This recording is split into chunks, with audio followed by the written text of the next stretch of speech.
12 তারিখ রাত 12টা 1 মিনিটের পরে আর কচুয়ায় মাদক থাকবে না।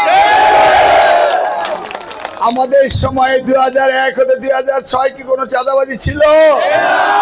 নিশ্চয়ই। আপনারা যদি নির্বাচিত করেন এই চাঁদাবাজি 12 তারিখের পর থেকেই পালাবে নাকি? কোথায় কি ইফটিজিং ছিল? মাদক ছিল না, ইফটিজিং ছিল না, চাঁদাবাজি ছিল না, সন্ত্রাসী ছিল না। এগুলো তো বিগত কয়েকদিন ধরে না এই উৎপাত শুরু হয়েছে নাকি? ইনশাআল্লাহ আমি আপনাদের কথা দিচ্ছি যে আগামীতে এর কোনো কিছুই থাকবে না। ভাইরা আমার, আপনারা দেখেছেন দেশমাতা বেগম খালেদা জিয়া এত কষ্ট করার পর, এত লাঞ্ছনার পরও তিনি ওই 5ই আগস্টের পরে কোনো দলকে বা কোনো গোত্রকে উদ্দেশ্য করে কটাক্ষ করে সমালোচনা করে কোনো কথা বলেননি। বলেছেন? উনি কি বিগত সরকার সামনে কিছু বলেছেন? 17 বছর পরে তারেক রহমান সাহেব দেশে এসছে, তিনি কি কোনো কথা বলেছেন? বলেননি। অতএব আমরাও আমাদের কচুয়ায় কোনো বিভাজন চাই না। আমি আওয়ামী লীগকে বলবো, আপনারা যারা কচুয়ায় আছেন তারা নিশ্চয়ই ব্যাংক লুট করেননি, চাঁদাবাজি করেননি, সন্ত্রাসী করেননি। আপনাদের প্রতীক নেই, কিন্তু আগামীতে তো আসবে। আপনাদের দল তো নিষিদ্ধ করা হয়নি। আপনারা সেই 1971 সালে মুক্তিযুদ্ধ করেছিলেন। শহীদ রাষ্ট্রপতি জিয়াউর রহমান 1971 সালে এই দেশকে স্বাধীনতা ঘোষণা দিয়েছিলেন।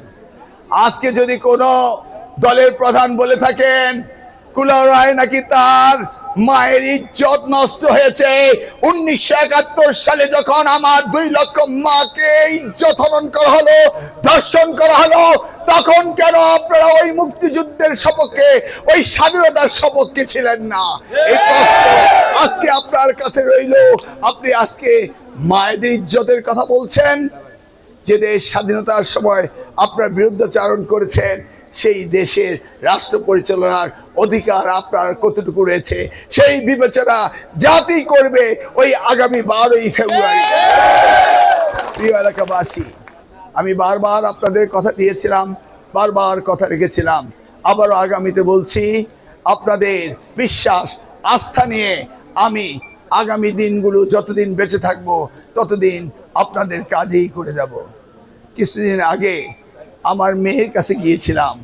সে আমাকে বলল, বাবা তুমি তোমার লেগাসি রেখে যাবে যদি হাজারো জনতা কচুয়ায় তোমার খাটিয়াকে দাফন করে ওই গোবিন্দপুরের মিজি বাড়িতে, তবেই সেটা হবে আমার জন্য উত্তরসূরি।